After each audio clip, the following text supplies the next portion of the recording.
Hello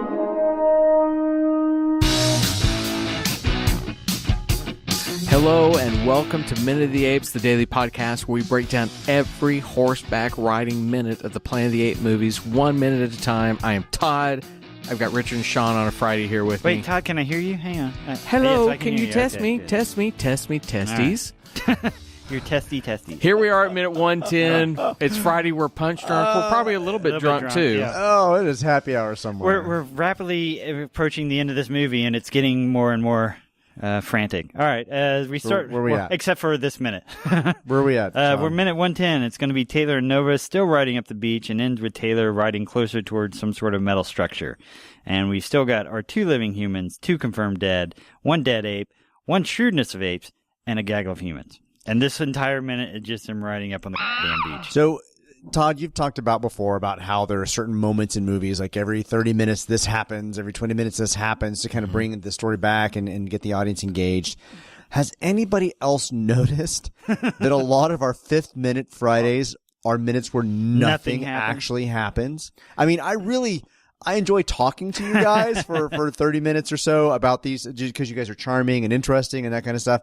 But this is another one of those Friday minutes where, like, what do we dissect? What do we break apart about this? Because nothing is happening. So it's funny you bring that up, that once again, while editing some of the previous episodes, I was listening, and we recently had this conversation where I brought it up to you that Sean and I noticed that early on in the movie, this movie is so incredibly precise on when a minute occurs, action starts, action stops, action does that. And I now want to go back and watch with you saying that. Is it in a 5-minute loop where it needs a little bit of processing time, where that 5 minutes is a process moment? Well, who decides that? Is that the writer? Is that the director? I think that's an editor. It's the editor. Yeah. I mean, think of it this way. I mean, our film telling story techniques are much faster cutting. So we, instead of having something happen every 5 minutes, we might have something happen every minute, and that be the equivalent of 5 minutes. Right. And so you're going to also have an editor who's going to they're going to put together the footage that comes back from being shot. They're going to then go and they're going to give it to the director, and they're going to say, "Here is my initial cut." The rough cut, yeah. Yeah, it's my cut of putting all, and it's usually kind of like following the script, and it's 100% following the script. There's too much footage. I think with The Last Jedi, I think Rian Johnson said the initial editor's cut was 3.5 4 hours long, because they'll put in every shot. It is literally there, and then what they do is they start trimming it down. They keep pushing it down. So I wonder. You know, you go back to Orson Welles was one of the first with complete control over his final cut of a film. Then you go down to this. I seriously doubt that probably studio control. Yeah, this is studio 100%. And so they're going to trust the editor to put it together. The director may come in and go, "That beat is wrong. We need to choose this take. We need to shot, right. We need to go with that." But it would be the editor's control, and it almost feels like a textbook example as you watch this of editor's control. Because I challenge anybody to go back and watch this film. And you'll watch minute by minute, action changes, scenes change. It is to the point, almost to a frame. You hit it, something new is coming. So there are 2 points that I want to make based upon the last minute, what the script says, and how this minute begins. The first one, in the last minute, we actually had the explosion of the cave and that entire scene. And then we have Taylor Nova riding across the beach and seeing the green. Right, the kind of matte green in the background, and the meta dialogue where he says, "Hey, that's someplace we should go because it's cool and green. Right. Green is go," or whatever that was not green is go. That's in the script but wasn't actually shot, and the audience doesn't necessarily pull upon. So, what should have happened in this next minute, based upon the script, is we would not have seen the actual destruction of the cave. It's in this minute when they see the green in the distance that Nova and Taylor react to an explosion and smoke behind them. Yeah.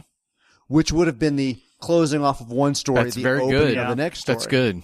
But we would have not have seen the actual destruction of the cave. Right. And to a certain extent, kind of a little bit of resolution about what's happening with Zaius and Cornelia and Zira. I find myself wanting to go back and watch Sheffer. Now I can't remember. Is it Schaffner? I'm sorry. I don't have IMDb, the director. For some reason, his name escapes me. Who did what? It's only the end of the Directed this movie. film. Oh, I this know. film, Sorry. I'm looking it up and I'm begging forgiveness. It's one of those that as you try to access it, Of course, you can't everything. think. But William J. Shatner or something like that. Please let me look. Franklin J. Shatner. There it is. There you go. I'm curious to go back and look at his filmography and see if there are films where he took more time. I know he directed Patton, and Patton, is from a Francis Ford Coppola script. Mm-hmm. That's a prestige project. Yeah. And you're going to do a character looks, they look and they react, and there's the film language. This has almost no film language to it, which is exactly what you're saying. They're doing, and there's another thing that happens behind them. They look, or the Green Mountain, they stop and look. We aren't thinking like that in this film. And that's part of why that one shot that I got so excited about before, Beneath the Scaffolding, felt like real. Was intentional. I am setting up a shot to say something with the shot. But I would go so far as to say that they spent so much time writing on the beach leading up to this moment that if we had not seen the physical destruction of the cave, I might not connect that explosion to Zaya saying, let's go get the explosive and blow up the cave. Okay, but couldn't you do... I would have thought, what just happened to Zira and Cornelius? And why is it exploding? I don't know that I would have connected that. But couldn't you do, okay, get your explosives, blow up the cave, they're riding, and then we cut back to that shot, we see the explosion happen 16 times, and then you cut back to them riding on the beach, and they see the smoke. They hear a boom, and they look in the smoke in the distance. And that would have tied it together. Yeah. But maybe they were trying to establish how far they've traveled. And therefore, it wouldn't have made sense to have the explosion happen behind them because they've moved that far along. I love this film, but I wish you'd been directing it because somehow having Taylor and Nova look back at the smoke would have... That's a nice little moment. That's a nice beat. Would have closed off the opening of a new opportunity and closing off the old opportunity. It also says we can't go back. Right. I don't care what's ahead of me. I can't go back. But the explosion is true. That's a very good point. They have no idea what happened back at the cave because we have no reaction to the explosion or anything. Yeah. So bringing it back to the green, right, and whether this was the forbidden zone. Mm-hmm. Our minute starts on a shot that was very unusual. Todd thought it was somebody. You thought it was somebody kind of peering through the bushes, almost like the apes were watching them as they went. It's a shot looking down at Taylor and Nova on the shore, the waves crashing in just beyond the horse hoofs, and they're looking through leaves. And the leaves are green. So to me, the suggestion was we are moving into past the forbidden zone or whatever. Past the forbidden zone. And you know what just occurred to me when we talked about bad lines of dialogue when he looked at that green hill in the future and whatever it was you read as the script. Right. Green is go. A simple thing would have been if they look, there are birds flying around, it's green. If he said something like, doesn't look very forbidden to me.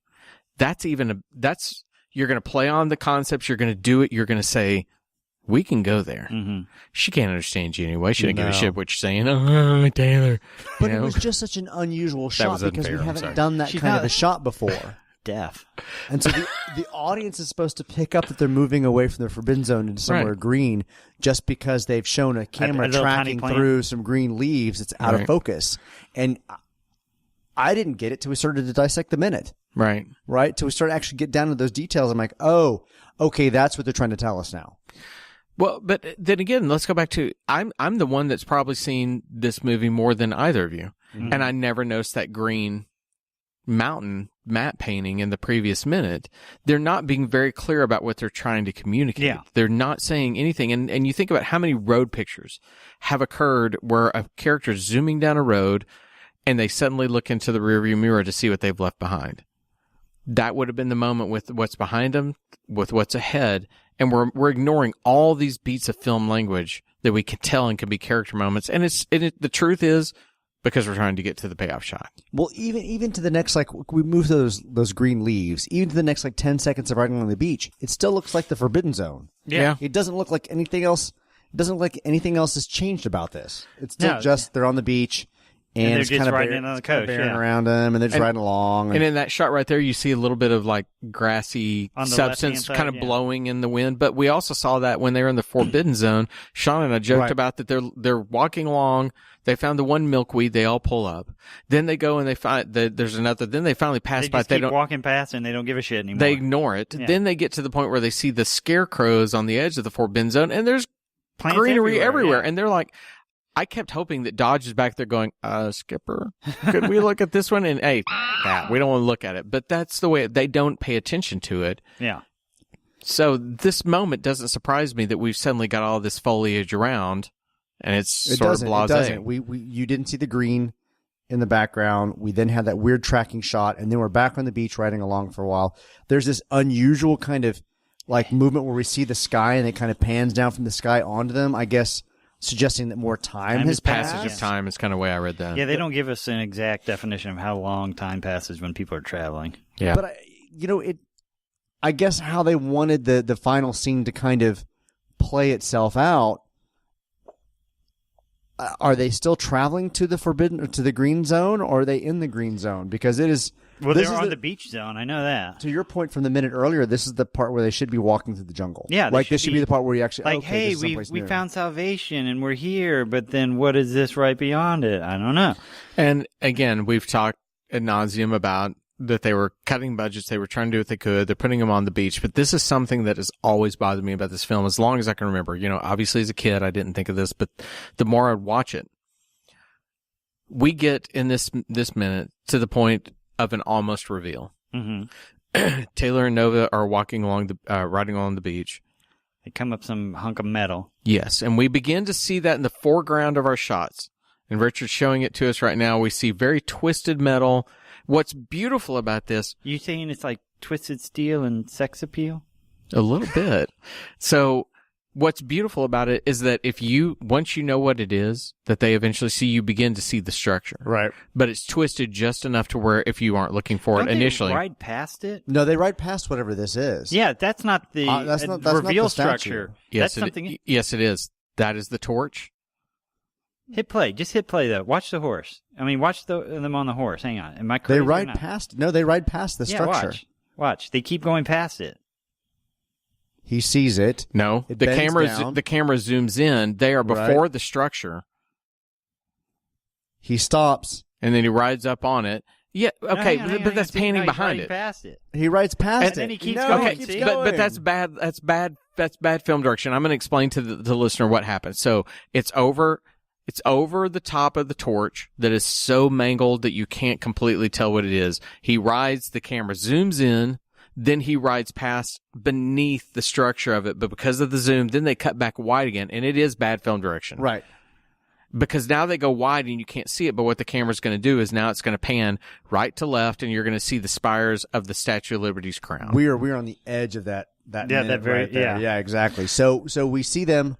They pan down from the skyline to suggest they've been riding on the beach even further along. Mm-hmm. Then they come across the kind of green structure. Right. And they stop. And they slow down. And then, yes, there is a jump where it looks like they're riding upon. You're right. Else. And I'd never seen that jump before. It's a bad jump. It's a cut that says, hey, I've passed one structure. I'm going to another structure. Well, but technically what they're doing is they're going to another shot. But it's possible that he could have encountered the arm up ahead.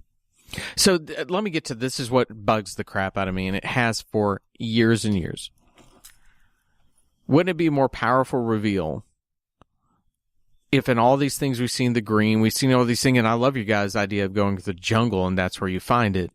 But wouldn't it be, once again, we talk about the moments of film direction, if we don't see any of it, if he stopped on the horse right here and it was a shot of him and he just went, oh my God.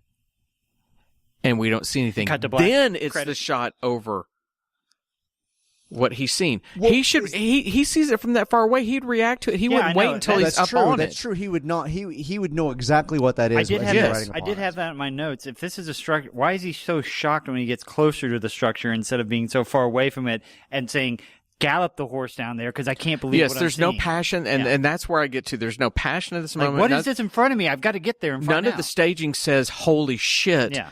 The finality of my existence is right before me. I know what that is. There's no mistaking where I am. Now, his falling off the horse and what he does in the subsequent minute, that belongs where it belongs. But they're prolonging the reveal to the audience. I mean, that's all this whole moment is of him riding upon this structure and not recognizing it until he gets close. They're holding that reveal till he gets close enough that they can do the shot, just so the audience isn't suddenly surprised.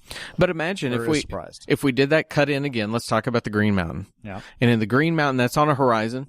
What if we just saw the spires of the crown at the bottom of the mountain, and it's nothing? We the first 5 viewings you see the film, you'd never notice Like it. they're covered up with